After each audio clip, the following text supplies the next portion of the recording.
یعنی صلح حدیبیہ میں کیا ہوا تھا؟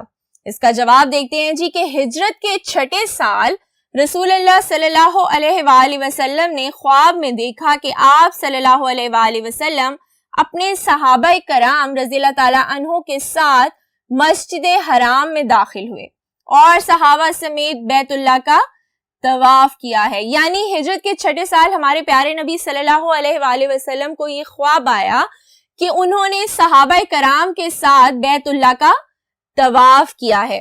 آپ صلی اللہ علیہ وآلہ وسلم نے اس خواب کی بنیاد پر عمرے کے لیے جانے کا اعلان کیا. چنانچہ آپ صلی اللہ علیہ وآلہ وسلم اور آپ صلی اللہ علیہ وآلہ وسلم کے 1400 ساتھی، کتنے ساتھی بچوں؟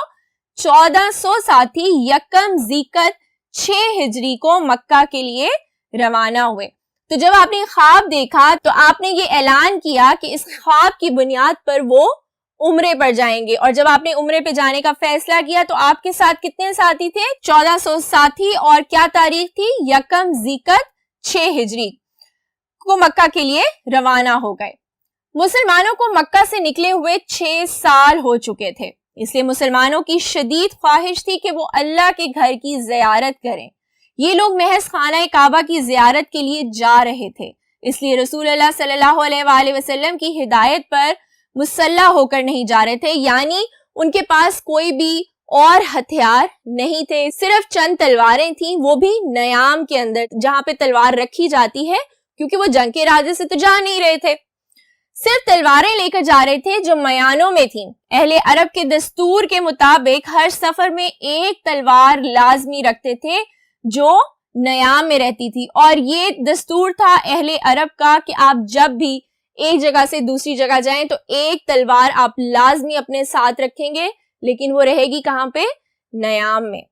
قربانی کے جانور بھی ساتھ تھے، یعنی جب وہ عمرے کی نیت سے جا رہے تھے تو ان کے ساتھ قربانی کے جانور بھی تھے، جس سے صاف ظاہر تھا کہ وہ مکہ جنگ کرنے نہیں جا رہے، صرف عمرے کی نیت سے جا رہے ہیں.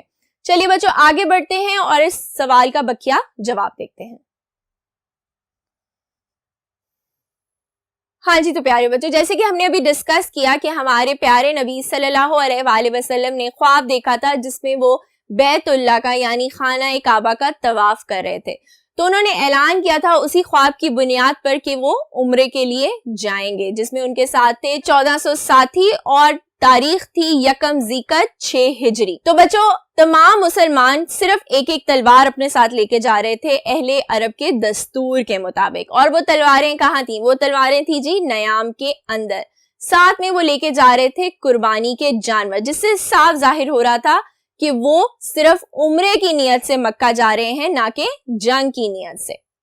جس سے صاف ظاہر تھا کہ یہ لوگ عمرے کی نیت سے جا رہے ہیں، نہ کہ جنگ کی. یہ قافلہ مکہ سے کچھ فاصلے پر تھا تو یہ خبر ملی کہ قریش مکہ جنگ کی تیاری کر رہے ہیں. ابھی یہ لوگ مکہ پہنچے نہیں تھے کہ ان سب کو پتا چلا کہ قریش مکہ کو یہ لگ رہا ہے کہ جتنے بھی مسلمان ہیں وہ جنگ کے لیے آ رہے ہیں. تو انہوں نے کیا کیا؟ انہوں نے جنگ کی تیاری کرنا شروع کر دی. حضور صلی اللہ علیہ وآلہ وسلم نے اس صورتحال سے متعلق صحابہ کرام رضی اللہ تعالیٰ عنہ سے مشورہ کیا. فیصلے کے مطابق سفر جاری رکھا جائے. خالد بن ولید رضی اللہ تعالیٰ عنہ جو اس وقت مسلمان نہیں ہوئے تھے، مسلمانوں کا راستہ روکنے کی کوشش کی. مسلمانوں نے اپنا راستہ بدل لیا اور حدیبیہ کے مقام پر پہنچ کر قریش مکہ نے مکہ مکرمہ میں داخل نہ ہونے دیا. تو یعنی بچوں فیصلہ یہ ہوا کہ جب ان کو پتا چلا کہ قریش مکہ نے جنگ کی تیاری شروع کر دی ہے، لیکن حضور نے جب اس صورتحال کا ذکر کیا صحابہ کرام رضی اللہ تعالیٰ عنہ سے، تو یہ فیصلہ ہوا کہ ہم سفر جاری رکھیں گے اور ہم حدیبیہ کے مقام پر پہنچ جائیں گے. ہم اپنا راستہ تبدیل کر لیں گے، چینج کر لیں گے. حضرت خالد بن ولید رضی اللہ تعالیٰ عنہ جو ابھی مسلمان نہیں ہوئے تھے، انہوں نے مسلمانوں کا راستہ روکنے کی کوشش کی، جس کی وجہ سے کیا ہوا کہ مسلمان مکہ مکرمہ میں داخل نہیں ہو سکے. اب ہے جی بچوں سوال نمبر 3، صلح حدیبیہ کی شرائط لکھیے. یعنی صلح حدیبیہ پہ کیا کیا شرائط لکھی گئیں، اس کی شرائط دیکھتے ہیں جی. شرائط نمبر 1 ہے کہ مسلمان اس سال عمرہ کیے بغیر واپس چلے جائیں گے. یعنی مسلمان جب اتنی تیاری کے ساتھ آئے اور حضور صلی اللہ علیہ وآلہ وسلم اپنے 1400 ساتھی لے کر آئے، وہ لوگ عمرہ نہیں کر سکیں گے اور عمرہ کیے بغیر واپس چلے جائیں گے. پھر تھا جی نمبر 2، زیارت بیت اللہ اگلے سال ہوگی مگر مکہ میں صرف 3 دن کا قیام ہوگا. تلواریں ساتھ لائی جا سکیں گی جو نیام کے اندر ہوں گی، یعنی آپ زیارت بیت اللہ کے لیے اگلے سال آئیں گے مگر مکہ میں آپ صرف قیام کر سکتے ہیں 3 دن. آپ تلواریں لا سکتے ہیں لیکن وہ رکھی کہاں جائیں گی؟ نیام کے اندر. پھر ہے جی نمبر 3 کہ مکہ میں جو مسلمان رہائش پذیر ہیں انہیں اپنے ساتھ مدینے لے کر نہیں جائیں گے، یعنی جتنے بھی مدینہ سے لوگ آ رہے ہیں بیت اللہ کی زیارت کے لیے، عمرہ کرنے کے لیے، وہ جو مسلمان مکہ میں رہتے ہیں ان کو ساتھ نہیں لے کر جا سکتے. نمبر 4 ہے جی کہ 10 سال تک دونوں فریقین آپس میں جنگ نہیں کریں گے. نمبر 5 ہے جی کہ عرب قبیلے مسلمانوں یا قریش میں سے کسی کا بھی ساتھ دینے میں آزاد ہوں گے، اور جو قبیلہ جس فریق میں شامل ہو جائے گا وہ اس فریق کا جزو سمجھا جائے گا، یعنی امپورٹنٹ حصہ سمجھا جائے گا، اور دوسرا فریق اس کے خلاف کسی جنگ کی کاروائی میں حصہ نہیں لے گا. اب ہے جی نمبر 6 جو کہ تھی آخری شرط کہ کفار مکہ کا کوئی آدمی بھاگ کر مسلمانوں کے پاس چلا جائے گا تو اسے واپس. چلیے بچوں آگے بڑھتے ہیں اور اس شرط کا بقیہ حصہ دیکھتے ہیں.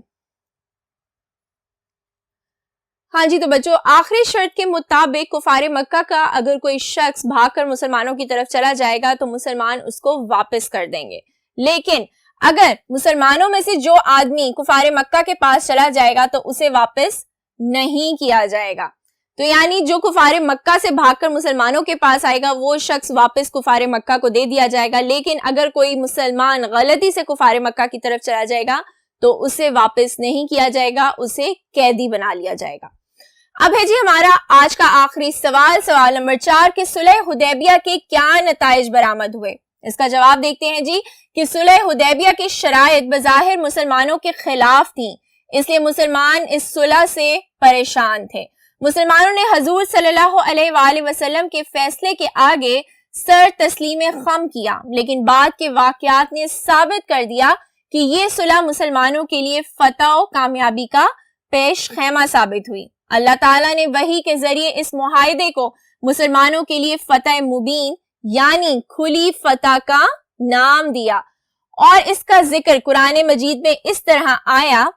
اللہ تعالیٰ نے فرمایا میں نے ان مسلمانوں پر اطمینان نازل فرمایا، انہیں جلد آنے والی فتح کا انعام دیا. صلح نامہ کی وجہ سے مسلمانوں کو موقع مل گیا کہ وہ آزادی اور سکون سے تبلیغ کا کام جاری رکھیں. یہ صلح نامہ فتح مکہ کا پیش خیمہ ثابت ہوئی، اور صحابہ کرام رضی اللہ تعالیٰ عنہ کو اس حقیقت سے آگاہی بھی ہوئی کہ حضور صلی اللہ علیہ وآلہ وسلم کا ہر فیصلہ حکمت و دانائی پر مبنی ہوتا ہے. تو بچوں ہم نے پڑھا آج کا عنوان صلح حدیبیہ، ہم نے کیے اس کے مشقی سوالات. آپ چاہیں تو ان کو اپنی ٹیکسٹ بک میں انڈر لائن کر سکتے ہیں یا چاہیں تو اپنی نوٹ بک میں نوٹ کر سکتے ہیں، لیکن ان مشقی سوالات کو ریوائز ضرور کریے گا. اب ہم ملیں گے اپنے اگلے لیکچر میں ایک نئے ٹاپک کے ساتھ. تب تک کے لیے اپنا بہت خیال رکھیے. اللہ حافظ.